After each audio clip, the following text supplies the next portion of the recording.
Hello, everyone. Thank you for joining me on this presentation. This presentation will be a talk about looping thoughts, and it's my response to friends and colleagues regarding the situation that is going on at the moment. So I'm doing that in response for that after discussing the pandemic and situations of anxiety and distress in general. So I'm just going to be sharing my slides and we'll proceed from now on. Okay, so this presentation is about looping thoughts. I'm Juan Carlos Gouveia. I have a biomedical science background, and I transitioned to the health and well-being. And at the moment, I'm working as a rapid transformational therapist, as a clinical hypnotherapist. The aims of the presentation are increase your awareness of looping thoughts, demonstrate how looping thoughts affect your physiology, show you how to break free from them, and this is just intended to be a learning platform and not a therapeutic space. So it's just information. And before we proceed on what looping thoughts are, I'm going to introduce the psychology needs. We all need, believe it or not, we all need certainty. We need to be certain of the things that we have, the things that we do, but we also need uncertainty, and we need to feel significant. We also need the love and connection to function in a balanced way, and we need to grow, and we need also to contribute. Certainty, it's paramount. We need to be certain of the things that we do, the things that we have, the things that to function. But uncertainty is what allows us to grow.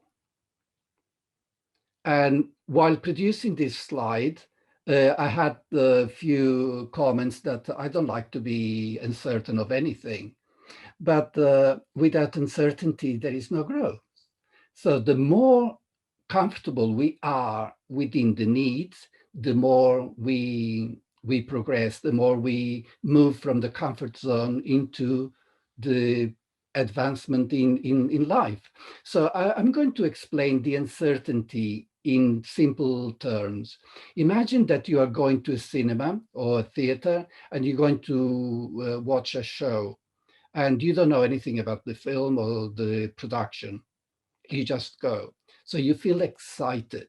It's like a sense of adventure because you don't know what you're going to see, or you're just going to meet your boyfriend or your girlfriend for the first time in a nice place, and you get the butterflies in your stomach, this excitement. You don't know if you're going to click or not. You don't know what's going to happen, and so it's uncertainty. The more comfortable we are in uncertainty, the better we will be functioning. And also we need to feel significant. We need to feel that we are, our identity, our true self is emerging and interacting. So the more balanced we are within needs, the less psychological problems we'll have, the less problems we'll have physically, and you will be in balance, will be in flow. In order to understand looping thoughts, we need to understand that the brain is negative by nature. And the brain primary function is to keep us safe on the planet, it's not to keep us happy. If we want to be happy, we need to learn to master the skill to be happy. The primary function of the brain is primarily to keep us safe. And we have between 50,000 and 70,000 thoughts per day. And guess what? 95% are repetitive, are the same thoughts from yesterday. And 80% of them are negative because of these inbuilt negative bias of the brain. And this is one of the reasons because the amygdala helped our ancestors survive and is still very present in us, is that alarm signal, is that filtering alarm system for danger. Am I safe in here? What's going on? And those reactions happen immediately in the brain. And the definition of looping thought is defined as the experience of becoming trapped within a chain of thoughts, actions, and emotions, which repeat itself over and over again in a cyclic loop. It's the experience. It's that experience that when we have the thought, we embody that emotion, express that emotion. Examples of looping thoughts, we all know the looping thoughts. I'm not good enough, or I always forget what I have to do. Nobody understands me. I feel lonely. I should have taken that job that was offered to me 6 months ago, and so on and so on. And I'm not doing enough for my children, for my family. I'm working all the time. It's all these things that goes on people's heads. So I'm going to explain a diagram to explain you how a looping thought works.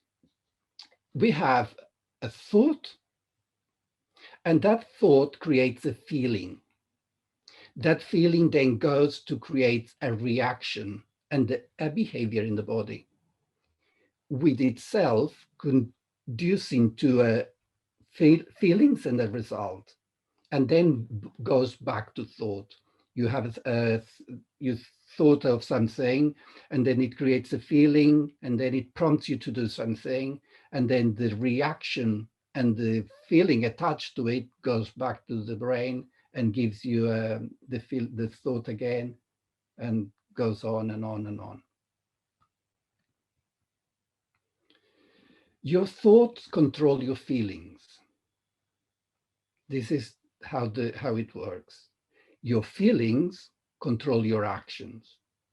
Your actions control your events. Your events justify your feelings. In this cycle, if we have positive thoughts, great reactions.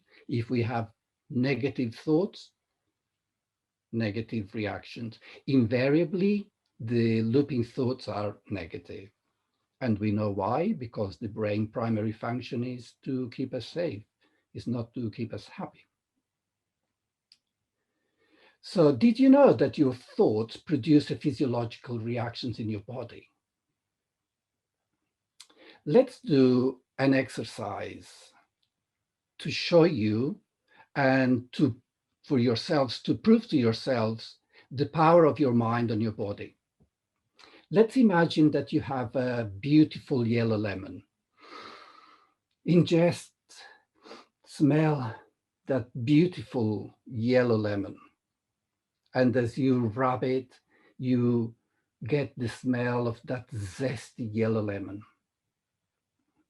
And now you can have your eyes closed or open, it's up to you. I want you to imagine that you are cutting slices to it, and you're still smelling that wonderful smell of fresh lemon.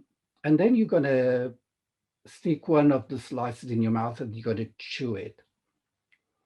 And you're going to savor that lemon zest, that lemon juice. So some of you would have experienced the increase of saliva in your mouth. Some of you will have experienced tingling sensations in your mouth. And I'm going to ask you, where is the lemon? The lemon was a thought. So the thought of a lemon produced that reaction in your body because thoughts are the language of the brain. Feelings, sensations are the language of the body. So we respond we've responded to the sensations of the lemon by thought alone. And can you imagine if that is with a negative thought of any other nature or any other kind? So we'll have the same reaction. So ways to reduce the stress of looping thoughts. There are quite a few. We're going to come across quite a few. They are physical ones. We can reduce the stress of looping thoughts by just moving the body. Reduce stress by moving or changing your posture, just by standing up straight and inhaling, open up the chest cavity.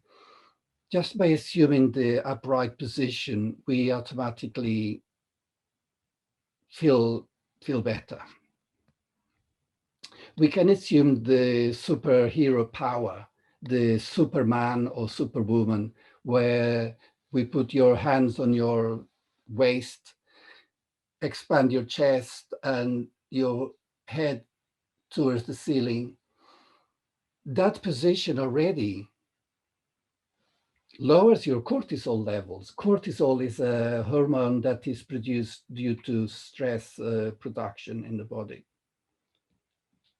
And by assuming these positions, just by changing the positions, by moving from side to side while you're feeling stress, will just allow you to feel better. By thinking, we can always change our thinking. We can always change our thoughts. We can always change how we think. And in any situation that you are experiencing a moment of uncertainty, a moment of a thought that is affecting you, you can always ask yourself, am I right? Am I okay? Am I right at this moment? What's going on? So become an observer of your thinking rather than the receiver of that thought. And you have reactions, as we thought earlier. If you say, yes, I'm okay, there is something that I need to address, but I will address it at some stage, you are in a position of power. You are in a position of strength. You can deal with it at later stage, not right now. But if you say no, well, it's will perpetuate the loop. So by thinking, by moving the place or moving your body posture, and by also thinking differently, you will have a different reaction. You can also practice mindfulness, where you return your focus to the present, because present is the only thing that is. There is no such a thing as past or future. Every time you think something in the past that is good or bad, you feel the sensations in the present time. Anything that you think about the future is not even here, but you experience the sensations in the now, in the present. And the brain doesn't understand past or future. The brain only understands present. And that's why we respond in the present time. And understand that we cannot do anything about the past. The past is gone, and the future is not even here yet. So it's just a waste of energy, letting the past to drag the effect in the present, and the future also affect in the present. So remembering that every thought that you think causes a reaction in the body. If it's a thought from the past, you will experience that sensation in the now, in the right now. if it hasn't happened, but you're thinking that it's going to go wherever outcome you expect, you're also going to experience that sensation, that feeling in the now. So we can also have the cognitive distancing while we become the observer of the thought. So by observing how you're feeling, without being swept up in the feeling, just like a river. Imagine that you are standing at the river bank. You are not the river. You are not on the river. You're observing the flow of it. And understand also that the mind worries about things it is convinced that are true and sometimes aren't. We just make up things with the information we have, and we can always think and change our thinking and changing our reactions by thinking in different ways, reframing the situation. Another perspective is that is beneficial is just to be changing the perspective of the thought, just being the observer, and as opposed as to be immersed in it. I like metaphors, and I use the metaphor of the river. You are at the river bank, you see the river flowing, you're not in it, you just observe it.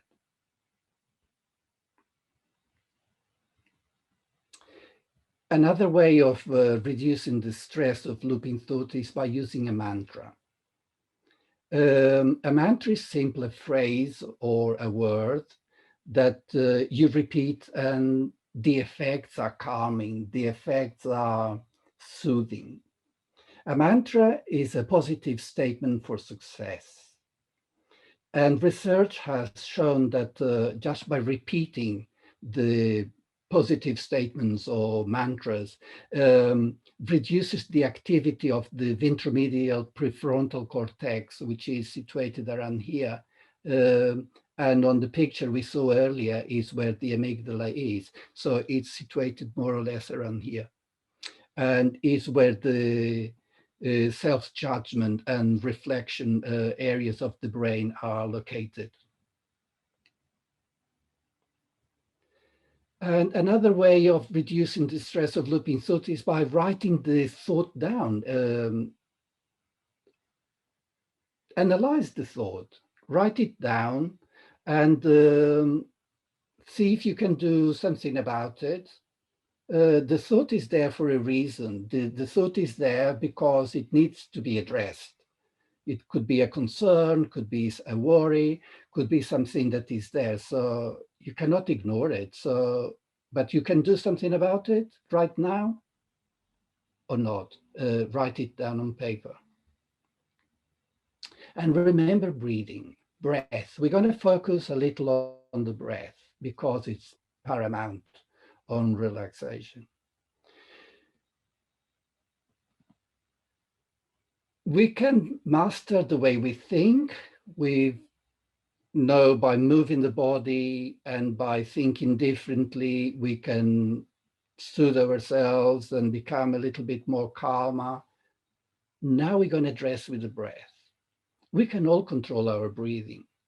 By just consciously adjusting the breathing, we reduce the effect, the rate. We can breathe faster or slower, and we can breathe deeper as well. And what it does, it sends a message to the brain that we are safe. And that's what we need to establish. We're not in danger. There is no lion coming to eat us. It's just paperwork that needs to be addressed, or is this colleague that is annoying or something. So it's just things that need to be addressed, and write these things down, analyze it. Can you deal with it now? If you cannot, deal with it later. And just by intentionally breathing, you calm yourself.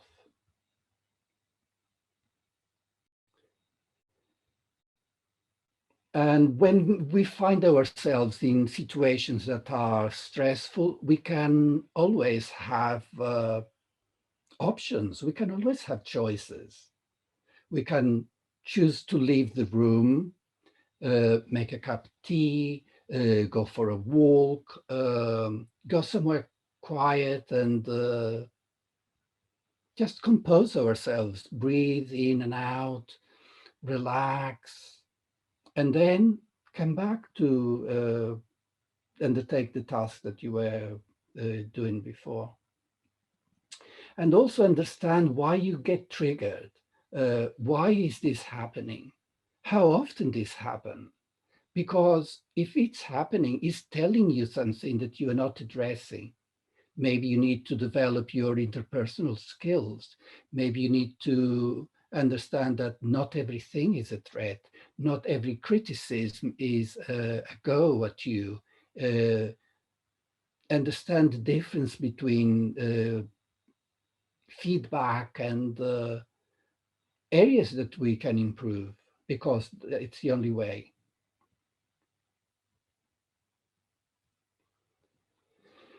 Breathing, the act of breathing shifts our focus between the two nervous systems. And thank God we can do that. We have two nervous systems running systematic at the same time. But sometimes one nervous system gets aroused and we get stressed, and the other takes longer to come into position and make us calmer. So we have two types of nervous systems. We have the sympathetic nervous system and the parasympathetic nervous system.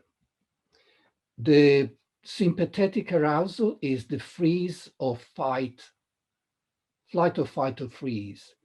And the sympathetic is the one that we aim to be most of the time, which is rest and digest.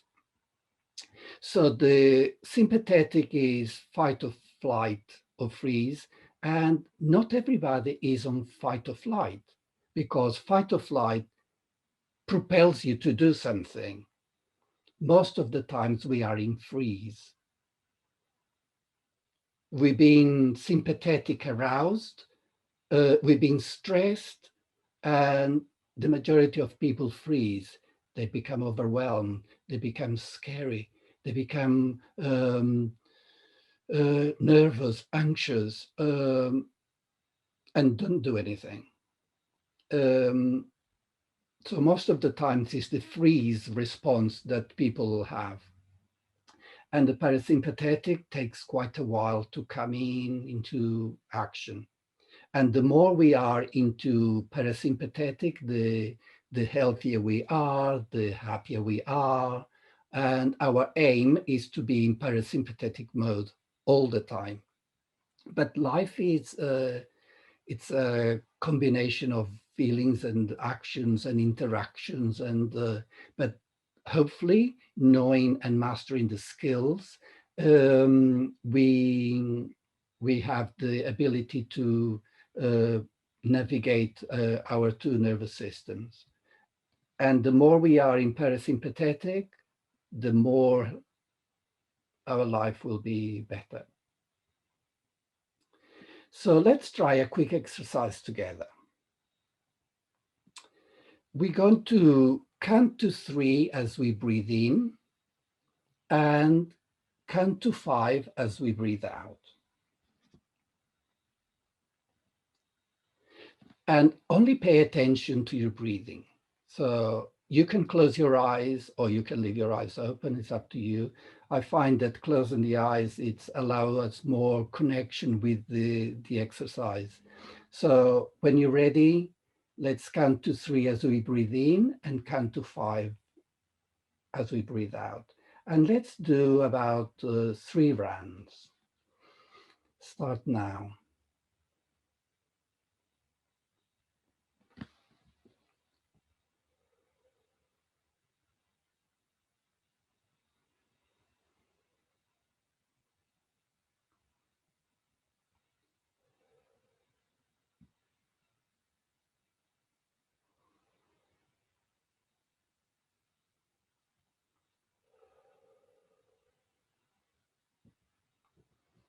Just by doing this, automatically we feel so relaxed.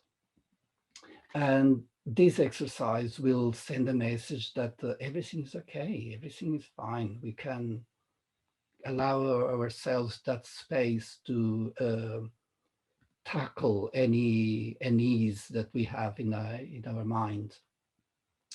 And the more we are in a state of safety, in a state of calmness, the more ideas we have to solve the problem. Because when we are in a state of anxiety, in anxious modes, in nervous modes, we don't come up with ideas. So you've experienced a little bit of relaxation that you can do at any time. And don't forget the power of gratitude. It's another tool that we have at our disposal. Practice being grateful for what you have, and by asking yourself, what is this experience in teaching me? Because if you're feeling stressed and you're feeling action, there is something behind, there is a reason. So questioning it rather than thinking, why is it happened to me?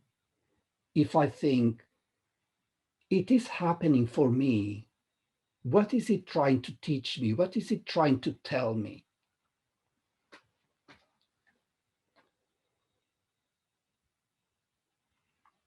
And you can write a gratitude list, and your list will be different than mine. And just by being grateful for the things we have, and the more you do, the more you realize that after all, that little thought that was making you anxious is, in the context of things, is not as important. And the great thing about gratitude is that it lowers your stress levels, and your cortisol and the adrenaline all come down and you feel relaxed.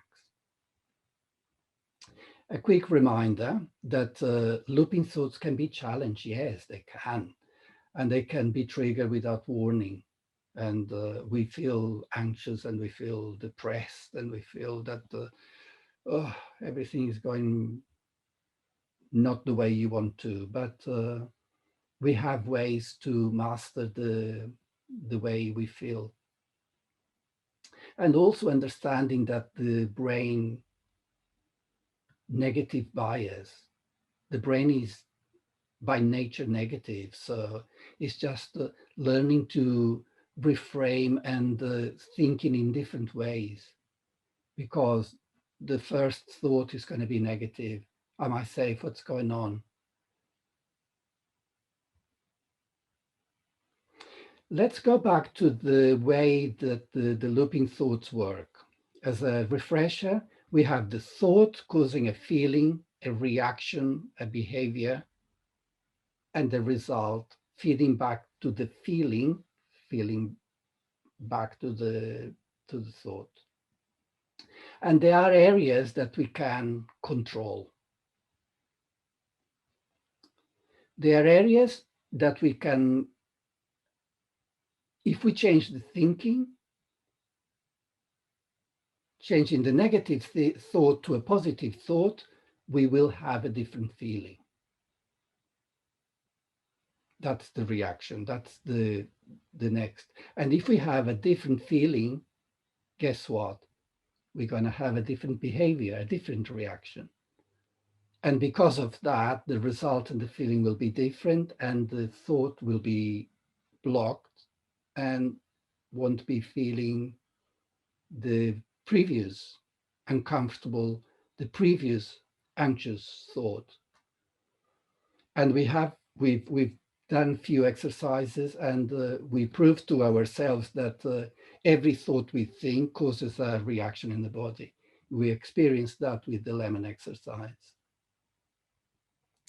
And when we see stressful moments and when we are experiencing stress, I'm inviting you to see stress with a different eye, with a different way to understand it because it's there telling you something. You're responding in that way for a reason. So I wanted to invite you to see stress by using the letters in different meaning, for different meaning. For example, using stress as spending time to refocus and engage on smart solutions. So in here, instead of being the effect of the stressful situation, you're going to be the observer. You're going to see, what is this trying to tell me? What is this going to give me for the future? It may be that you need to learn a new skill. It may be that you need to improve your timekeeping or your whatever needs to be addressed. And by addressing it, you also develop skills. And next time that situation happens, you won't be as stressful or not stressed at all. So I'm going to give you this rule of the mind. And it's that your thoughts form a blueprint that your mind and body work to make your reality. And we understood this with the diagram. We experienced this with the lemon exercise. We have an understanding of how the brain filtering alarm system kicks in when we see situations that are different, that are unfamiliar, because the brain likes what is familiar. The brain likes that certainty, that comfort zone. And when something is not as familiar, it's going to trigger you. So we come across a lot of information, and that will lead us to rethink and refocus and reframe every time we have a looping thought. And if we remember the lemon, you will never forget that you're going to be thinking now in a different way, because if you think negative, you will have a negative impact on your body. If you think positive, you will have positive reactions in your body. We've come across lots of information. Thank you for listening. And if we have any questions, we'll have them from the chat. Feel free to write them on the chat, and we'll answer them as we go along. And I'm going to go close this presentation at the moment to go to the chat, and we'll come back and talk a little bit more. I'm just going to see what the questions are.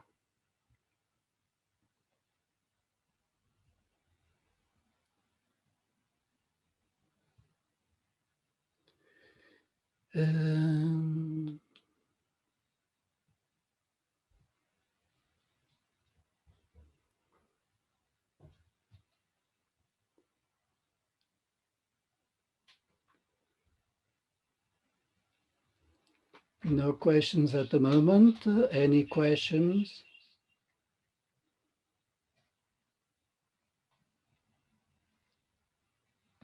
I'll keep an eye on the chat and see what is there.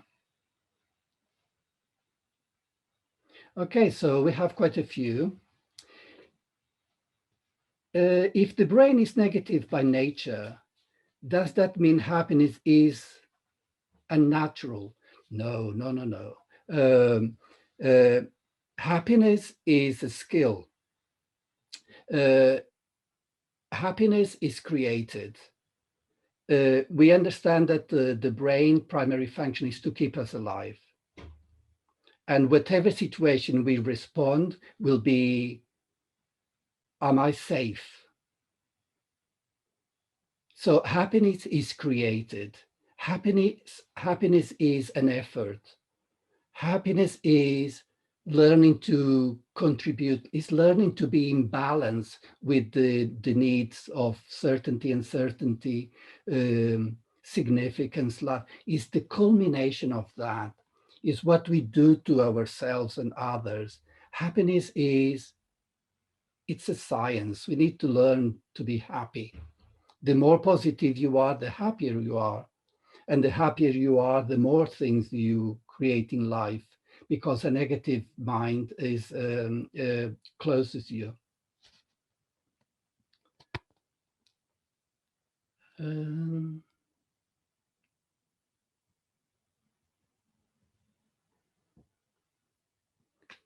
uh,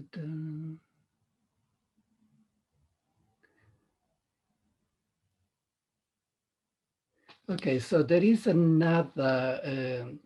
You talked about not bringing up the past, but I think it's designed to shape your future. What do you think? Yes, yes. Um, the past is there to learn from it. This is a very good question. The past is what you've done in the past, you've learned something from it. If you haven't, it's going to be coming and keep repeating. But the thing is to keep bringing the things from the past and not addressing it. By addressing it and learning from it, you automatically become more empowered and you don't become affected by that. And that's why therapy is effective to deal with past emotions and liberating you from that. Another question is,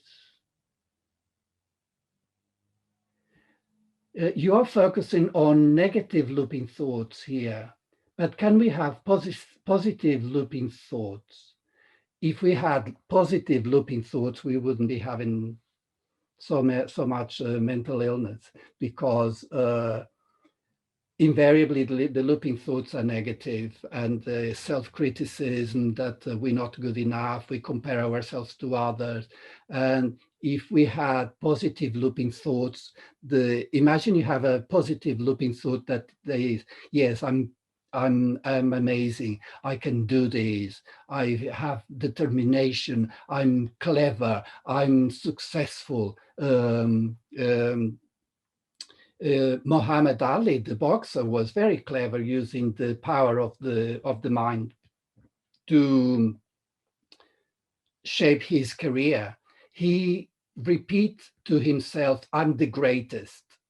He wasn't the greatest when he was saying that I'm the greatest, but because he was saying that I'm the greatest, he embodied that loop of thought until he became the greatest in boxing.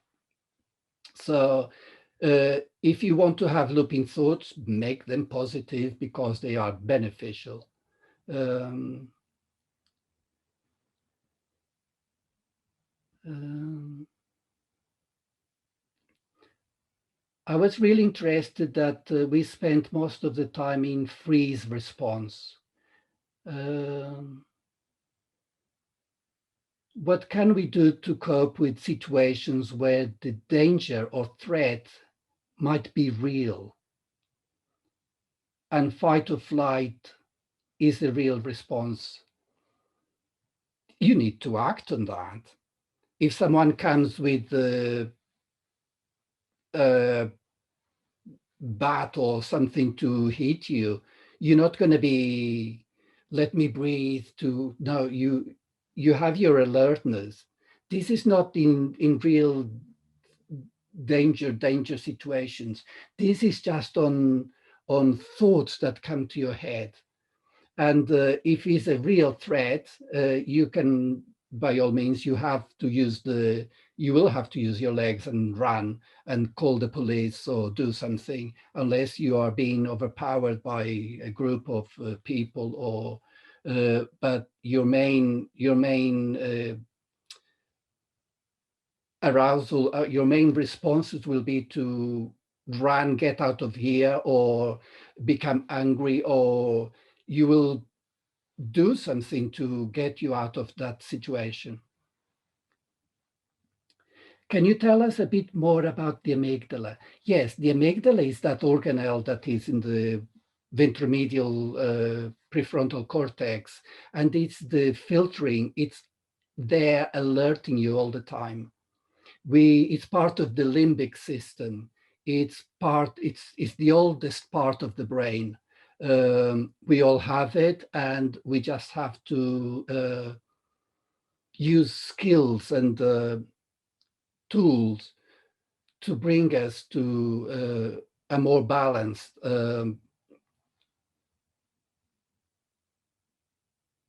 state, because it's there, and the main function is to be alert, to trigger the emotions, to feel and over amplify things, and is there for our protection and for our but sometimes get things wrong because we interpret danger as um, over amplified. It's for example, at work, if there is lots of paperwork to be done, we see it as a threat, while if we focus on the task and do bit by bit, we get the task done. And if we see the amount of work, you're going to trigger your amygdala, and you will feel the power of sympathetic arousal. Any more? So the amygdala too sensitive to our modern threats? Yes. The amygdala's function was to uh, keep you alive, and that's what it does. But because we haven't got lions or dinosaurs running or wild animals running behind us, we have something else. We have deadlines, we have reports to write, we have presentations to present, we have meetings, we have appraisals to do, we have to give feedback to people that have been not performing well. So all these things are the modern life threats. Um, Looks like we haven't got any more questions. We'll wait a little bit longer for any more questions. And okay, so really interesting session. Many thanks. Okay,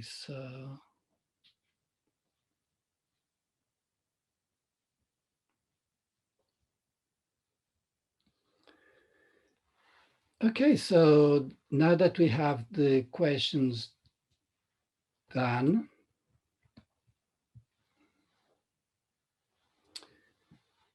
thank you for joining me, and please visit my website, changeideserve.com, for more information about me, about rapid transformational therapy, client reviews, my healthy reading blog, YouTube videos, media publications, social media, and indeed to book a free discovery call. And thank you for joining me in this presentation, and we'll see you in future presentations that I do.